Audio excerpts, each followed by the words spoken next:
সর্বপ্রথম আমার কাছে যেটুকু খবর যে আমাদের প্রধান বাড়ির ছাদ থেকে নাম দিয়ে পা ভেঙে গেছে, কোনো অসুস্থ আছেন অনেক দিন ধরেই, প্রায় 15-20 দিন ধরে অসুস্থ আছেনও। আমরা বাড়ি গেছিলাম, দেখা করে এসেছি প্রধান আমরা, যে তাদের সুস্থ হয়ে ডাক্তারের ব্যবস্থাও চলছে। দ্বিতীয় কথা যে পঞ্চায়েতের যে অভিযোগগুলো, সেটা হচ্ছে প্রথম কথা হচ্ছে টেন্ডার হলে প্রথম মেম্বারদের কাছ থেকে স্কিম নিয়ে তারপরে টেন্ডার প্রক্রিয়া স্টার্ট হয়। আর টেন্ডারটা টোটালটাই হচ্ছে এনএস বা এক্সিকিউটিভ সাইড যারা অফিসার আছেন, যারা ওদের হাতে ব্যাপার প্রক্রিয়াটা আছে। টেন্ডার প্রধান ক্ষমতা হচ্ছে টেন্ডার করতে হবে, অর্ডার দেওয়া, সেক্রেটারিকে অর্ডার দিলে তারপরে টেন্ডার প্রক্রিয়া শুরু হয়। এবার টেন্ডার হওয়ার পরে কাজ, মাঠে কাজ কীভাবে হয় সেটা হচ্ছে যে মেম্বার যে স্কিমগুলো যেখানে দেবে সেখানে কাজ হবে। যদি কাজ না হয়, সেখানে যদি জমি নিয়ে কোনো সমস্যা হয়, কোনো কোথাও সমস্যা হচ্ছে ব্যাপারটা, সেটা তো মেম্বারদের ফল্ট আছে। কারণ তাহলে আপনাকে স্কিম দেওয়ার আগে প্রথমে এনওসি নেওয়া উচিত ছিল, যেখানে এই কাজগুলো হচ্ছে না, যেখানে ডিস্টার্ব হচ্ছে, তাহলে সেই ব্যাপারটা মেম্বারদের আছে, কেন কাজটা হচ্ছে না সে পাবলিকের সাথে আলোচনা করে সেই কাজগুলোকে অবশ্যই করা উচিত আছে। আর দুর্নীতির ব্যাপার বা 45,000 টাকা বা 20,000 টাকা যেটা বলছি, আমি দেখলাম যে আপনার কাছে শুনলাম, যেটা ব্যাপার হচ্ছে দেখুন, প্রতিটা গ্রাম পঞ্চায়েতে এই লিজ বিটের টেন্ডার 45,000 টাকা প্রতিটা গ্রাম পঞ্চায়েতে হয়। এটা গভর্নমেন্টের স্কিম আছে, যেহেতু একটা শিডিউল আছে গভর্নমেন্টের, শিডিউল অনুযায়ী প্রতিটা জিপিতে করে। এটা নতুন করে না যে আমার কংগ্রেসের প্রধান আছে তারপরে এটা করছে বা অন্য কোথাও অন্য কিছু হচ্ছে, প্রতিটা গ্রাম পঞ্চায়েতে হচ্ছে।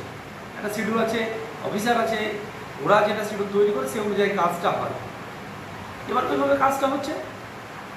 দেখুন, প্রথমত কথা দুর্নীতির ব্যাপারটা আমি বলি একটা কথা, আমি তো বললাম আপনাকে যে প্রথম হচ্ছে যে 45,000 টাকার একটা স্কিম আছে, প্রতিটা জিপিতে হচ্ছে। আর একটা কথা হচ্ছে যে দুর্নীতি এসবিএম ফান্ড, ওই যে আমি বললাম একটু আগে, দেখলাম যে ওরা নাকি টাকা করছে, আত্মসাৎ করছে। এসবিএম ফান্ডের টাকা প্রথমে ব্লকে আসে, তারপরে কাজ হলে তারপরে দেয়।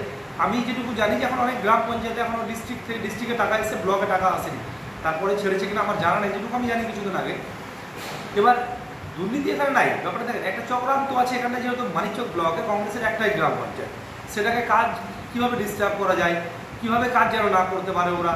মানুষ যা আমাদের প্রধানের কথা হচ্ছে যে আমি যা ফান্ড আছে, আমি মানুষের জন্য যে স্কিমগুলো আছে যে আমার মেম্বাররা দিয়েছে, সেগুলো আমি টেন্ডার করে তাড়াতাড়ি করে কাজগুলো শেষ করবো। যেহেতু কিছুদিন পরে আবার বন্যা চলে আসছে, তার কারণে তাদের ঘুরে টেন্ডার করে কাজগুলো করছে।